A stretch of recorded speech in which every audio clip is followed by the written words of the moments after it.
আলহামদুলিল্লাহ, রিসেন্টলি দ্বিতীয় তলার ছাদ ঢালাই হয়ে যাবে। সো হ্যালো ভিউয়ার্স, আসসালামু আলাইকুম। আপনারা সবাই কেমন আছেন? আলহামদুলিল্লাহ, আমি অনেক ভালো আছি। প্রথমত শুকরিয়া জানাই ওই রবের প্রতি, যিনি আমাদেরকে সৃষ্টি করেছেন, পৃথিবীতে আলো বাতাস দেখার সুযোগ করে দিয়েছেন। আজ শুক্রবার, জুমার নামাজে যাওয়ার জন্য রেডি হয়ে গেলাম। আজকে এমন একটা দিন, শুক্রবার, তাও আবার শবে মেরাজের রাত্রি। এই দিনটি পেয়ে সকলেই বলি আলহামদুলিল্লাহ। আর মসজিদে যাওয়ার জন্য আমি বাড়ি থেকে রওনা দিয়ে দিলাম। হাঁটতে হাঁটতে মসজিদে চলে আসলাম। মসজিদে এসে দেখি পুরা মসজিদ ফাঁকা।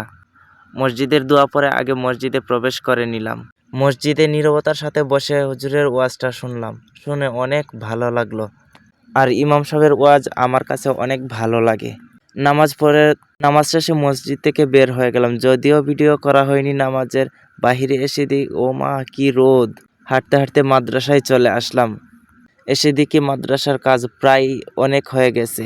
তাড়াতাড়ি আমাদের মাদ্রাসার ছাদ ঢালাই হয়ে যাবে। আপনারা সবাই দোয়া এবং সহযোগিতা করবেন আমাদের মাদ্রাসার দ্বিতীয় তলার ছাদ যেন দিতে পারি। কারণ একতলায় আমাদের মাদ্রাসার ছাত্রছাত্রীদের অনেক ব্যাঘাত ঘটে পড়াশোনার।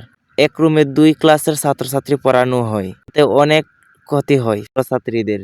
ভিডিওর মাঝখানে একটা কথা বলি, আমার পরনের পাঞ্জাবিটা দেখতে পাচ্ছেন, খুব সুন্দর। গলার দিক দিয়ে অনেকটা কাজ করা, হাতের দিক দিয়ে অনেক সুন্দর একটি কাজ করানো। এটি পুরোটাই আমি বানিয়েছি। আর কেমন হয়েছে আপনারা বলে যাবেন। আর এই পাঞ্জাবিতে আমাকে কেমন লাগছে আপনারা কিন্তু কমেন্ট করে যাবেন।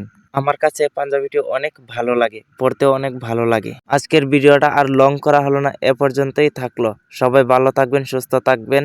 আল্লাহ হাফেজ।